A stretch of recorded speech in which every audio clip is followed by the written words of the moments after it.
지금 분위기라면 어쨌든 뭐 단식 국면 또 체포동의안 부결 이 국면에서는 민주당이 비명계 친명계 어쨌든 단일 대우가 형성된 것처럼 보였는데 만약에 지금 말씀하신 재판 리스크 뭐 최소 3개는 5개 이상의 재판에 계속 나가야 된다면 지금 저런 상황에서 대표 체제로 총선을 이끌 수 있느냐 이런 회의론도 민주당 내부에서 나올 가능성도 있다는 말씀이죠. 그렇죠. 지금요 방송에 나와서 이재명 대표 편드는 분들 어떤 분들이 가만히 면면함 살펴보세요. 네. 공천을 받으려는 분들이에요.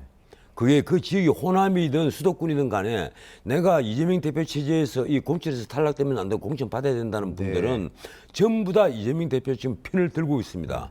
길사 뭐 옹이라고 합니까? 이 북한 용어인데 길사 옹이를 하고 있단 말이에요. 그런데 제대로 된 정치인이라면 그렇게 행동해서는 안 되죠. 그리고 이재명 대표 스스로가 본인이 사법리스크를 당에 짐을 지어서는 안 돼요.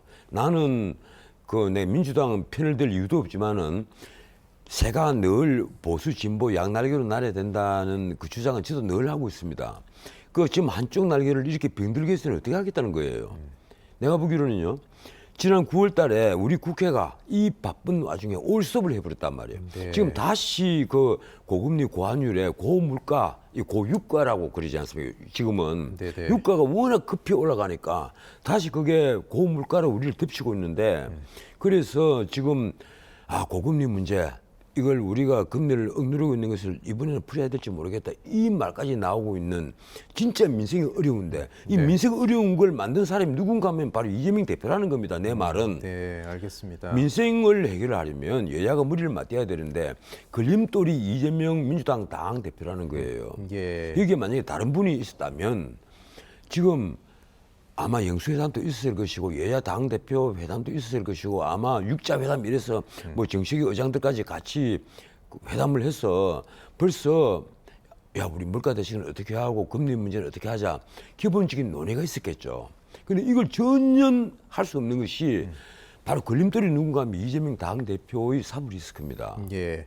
그런데 지금 일각에서는 지난 대선 직전에 공개된 뉴스타파 신학림 전 언론노조 위원장과 김만배 씨 인터뷰 이 가짜 인터뷰 논란에 대해서 이게 더 검찰이 수사를 해서 이 대표를 또 겨냥할 수도 있다 이런 얘기도 나오거든요. 당연히 겨냥이 되죠. 지금 선거 그런 대선 바로 그 전날 정확히 말하면 이 녹음 파일을 그 김만배와 신학님이 녹음했던 그 파일을 6개월 동안이나 묵혀놨다가 뉴스타파가 짜깁기를 해서 만들었잖아요. 윤석열이가 커피를 타줬다. 그래서 윤석열 커피 사건입니다. 윤석열 커피 가짜 뉴스인데 그걸 대선 하루 전에 이재명 캠프에서 415만 개입니까? 이렇게 SNS로 다 풀어버렸단 말이에요. 엄청난 돈을 들여서 그래서 그것이 선거에 엄청난 영향을 미쳤을 거예요. 나는 0.73%포인트 약 24만 표 차이로 승패가 갈렸다고 하는데 처음에 여론조사는 한 5일 전에 마지막 그 열었던 여론조사는요. 거의 10% 가까운 표차를 보이는 여론조사도 있었고 가장 적은 것이 5, 6%였습니다. 그래서 윤석열 후보가 낙승을 한다고 예상을 하고 있었거든요. 그런데 그것이 급하게 줄어든 것을 그동안에 우리는 이준석 국민의힘 대표가 던졌던 젠더 갈등 이것이 나쁜 영향을 미쳐서 이 표차가 줄어든 것이 아니냐 이런 주장을 하는 분들이 의외로 많았어요. 그런데 그것만으로 해결되지 않은 문제가 있다 이렇게 생각을 했는데 뚜껑을 딱 여니까 바로 가짜뉴스 사건입니다. 이게 475만 개 SNS가 이 장문의 글이 SNS로 다 뿌려졌단 말이에요. 제 얘기는 안 하는데 이것이 다 뿌려진 거예요. 그럼 이것이 선거에 엄청난 영향을 미쳤다는 것은 주시의 사실입니다. 그 선거에 영향을 미치지 않았을 것이다. 이런 말을 하는 사람은 그 거짓말하는 거예요. 엄청난 영향을 미쳤을 것이에요. 알겠습니다. 그래서 표차가 줄어들 것인데 그럼 그 책임을 져야죠 누군가가. 나는 이재명 당시 후보가 최종 결정권자였다고 나는 생각을 합니다. 그러면 그 가짜 뉴스라는 것을 본인이 알고 이걸 뿌리라고 했을 가능성이 굉장히 높고 그래서 그건 처벌을 받아야죠.